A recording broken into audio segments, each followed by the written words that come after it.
Hello again. So it's stupid o'clock in the beer shed, and this is probably almost certainly my last ever brew in this shed, because we will finally be moving house shortly after this video, hopefully, touch wood.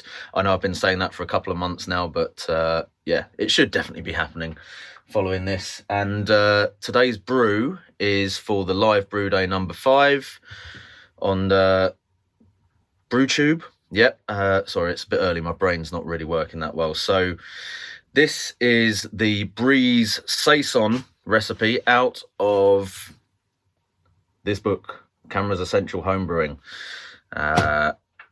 Yeah, so let's get on with it. Sorry for the shaky handheld camera work, but I'm kind of half packed up in the shed and I've not really got anywhere to put the tripod down. So yeah, anyway, let's do it.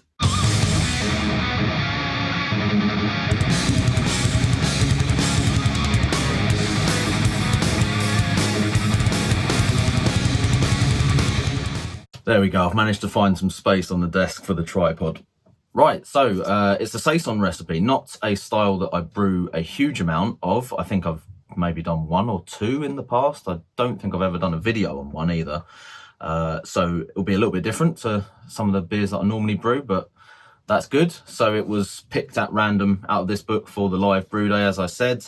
The original recipe in here is a lime and coriander beer. So I'm going slightly off of the original recipe, but I am following one of the suggested alternatives in the book itself, which is to swap out the lime peel for orange peel. So a little bit more of a kind of traditional Belgian style, orange and coriander combination like you would have in a wit beer, I suppose. Reason for that is I've tried using lime zest in a beer previously and I really didn't enjoy the results from that. It had a very sort of, cleaning product type flavor to it, which I was not keen on. So yeah, I'm swapping out the lime zest for orange zest, and I'm also changing the hops from Challenger to Amarillo. Amarillo has that sort of orange thing going on, so hopefully that will support that as well.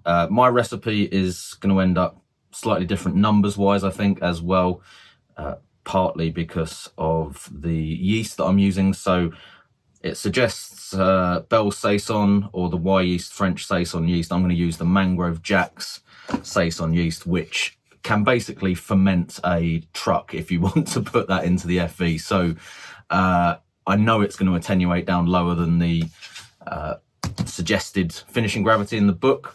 So I think my one's probably going to end up somewhere north of 4% rather than 3.8% as it's suggested here. I will be trying to counteract that slightly by upping the mash temperature. So as you'll see in the footage shortly, I'm mashing at about 68 degrees, which will hopefully push the final gravity up a little bit so it's not as dry as it can be with that yeast. That yeast is good, but you do have to be aware that it will ferment down super low. So yeah, either adjusting your mash temperature or your grain bill in some way to try and push that gravity up a little bit might be a good idea, unless you do want that really, really dry finish on it. So quickly go through the recipe. We have in the grist 2.5 kilos of Pilsner malt, or just standard lager malt in this case. We've got 500 grams of wheat malt and 150 grams of Vienna. So a really nice, simple, straightforward grist. And then the hops, we've got 12 grams of Amarillo going in at 60 minutes, start of the boil, and then 40 grams of Amarillo going into a Whirlpool hop stand for 20 minutes at 80 degrees, which gives us just over 20 IBUs. I think 21 it calculates at. We're also adding in to the boil 18 grams of coriander seed at 5 minutes and 20 grams of orange peel. I am going to be using fresh orange peel, so I'm going to be peeling the zest off of those, and coriander seeds, which I need to go and find out the cupboards shortly. So yeah, pretty straightforward recipe, apart from those spices, which is a little bit different to obviously a standard beer, and Mangrove Jack's M29 French Saison yeast. I was toying with the idea of mixing the yeast up a bit and including some Bruxellensis Trois and doing like a dual yeast fermentation, but I didn't get around to making the starter for that because I've only got a little jar full of it. So that could have been interesting, I think, because that would have added some fruity esters, but I was too lazy to get around to sorting that out. So we're just going with the standard Saison ale yeast. I will be fermenting it, starting off at about 20 degrees or 21 degrees. I can't remember what the suggestion is in the book, but then allowing it to free rise. So when we say free rise, that's basically meaning you start it off at the pitching temperature and then you basically let the yeast warm up the ferment as it goes along. So in order to achieve that, really simple, basically in my fermentation fridge, I'm just going to unplug the fridge itself from the heat control. So the heater will still work and keep it at a minimum of the pitching temp, but then any additional heat that's basically generated by the fermentation itself will hopefully cause the temperature to rise a little bit as it goes on. So that's what a sort of free rise in fermentation temperature is, basically where you're not kind of forcing it to stay at a consistent temperature with the cooling element, which in this case would be the fridge. Yeah, so as I said, this is a live brew day, but I'm up super early, so nobody else is on the Zoom call yet, which is helpful because it's allowed me to do this little bit of video. I'll be getting a bit of brew footage as we go along, and we'll probably start looking at that now. So yeah, let's get into the brew footage.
So there we have the finished article.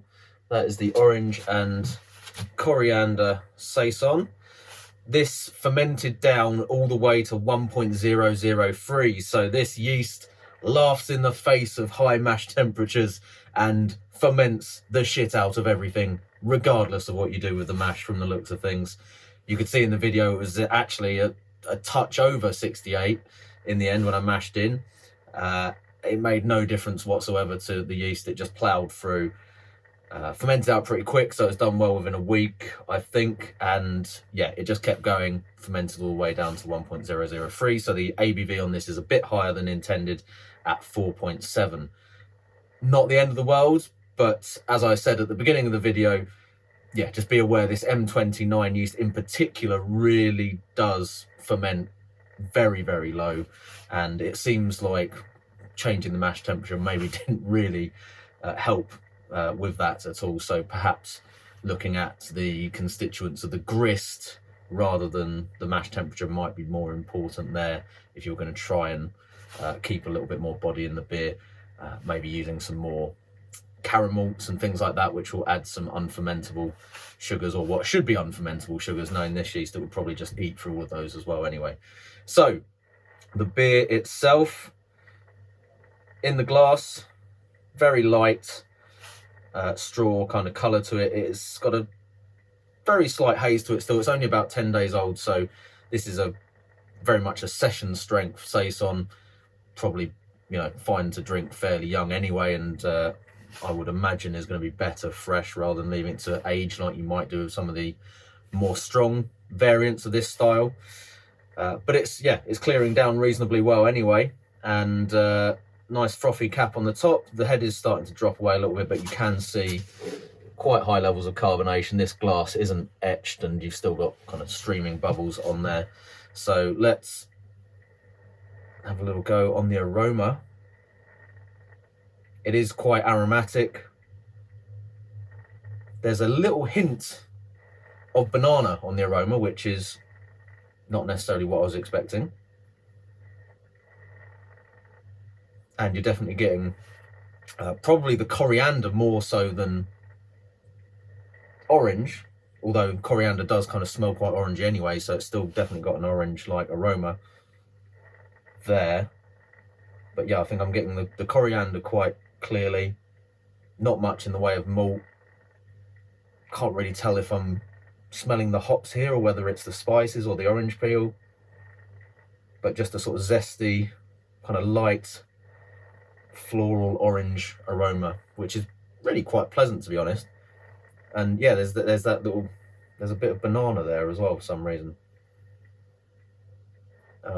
Don't think that's a thing that would normally be associated with Saisons, although it's kind of a Belgian-y style yeast, isn't it? So maybe you do get that with some strains. Let's give it a taste.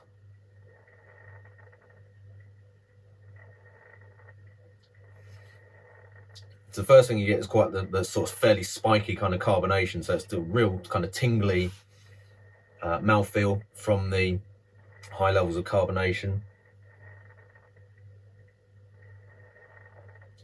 And it's got a very, very light kind of mouthfeel and body to it. So this is, yeah, you can tell that it's fermented down really low because there's really not much left from the malts at all in terms of the kind of mouthfeel and the flavour. As far as the yeah, flavour from the actual grist and the malts in this, it's kind of like a sort of light lager, I guess, in terms of the actual taste and flavour that you get there. But then you've got the kind of orange and spices and hops over the top of it, which is what kind of actually makes it worthwhile drinking. So if it was just the contribution from the malts that had been pretty much fermented away, this would be very, very thin, I think, and quite watery. But with the high carbonation and the other flavours coming in from the spices, it's actually quite nice. So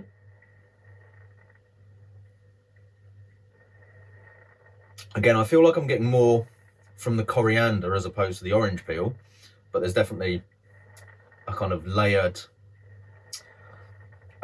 layers of orange flavour happening in there. It's not massively potent, the flavour from those, but pleasant enough. There's a light, very light kind of pepperiness to it, but it's not particularly potent at all, really, as far as like that signature Saison flavour goes. Now, when I spoke in the video earlier about doing the free rise, I think I made a bit of a tactical mistake on that. Excuse me, very high carbonation, by leaving the temperature probe attached to the fermenter rather than just leaving it kind of hanging in free air in the fridge. The reason I say that is ambient temperature in here at this time of year is pretty cold anyway, so even though it's in a fridge which is insulated, I think the ambient temperature in the fridge was probably dropping quite a bit when the heating element was off.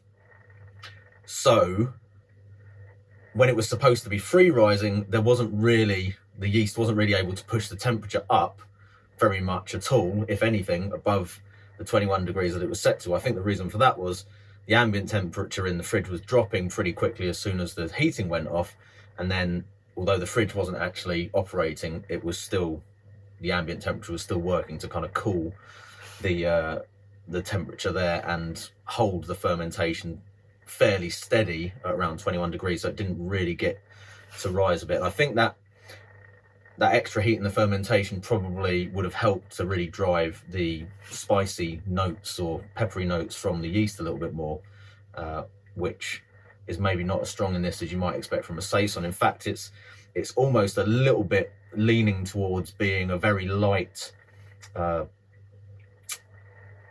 wit beer in terms of sort of flavour and how it comes across, but you know, just obviously without the kind of wheat and some of the other flavours you'd expect in that beer.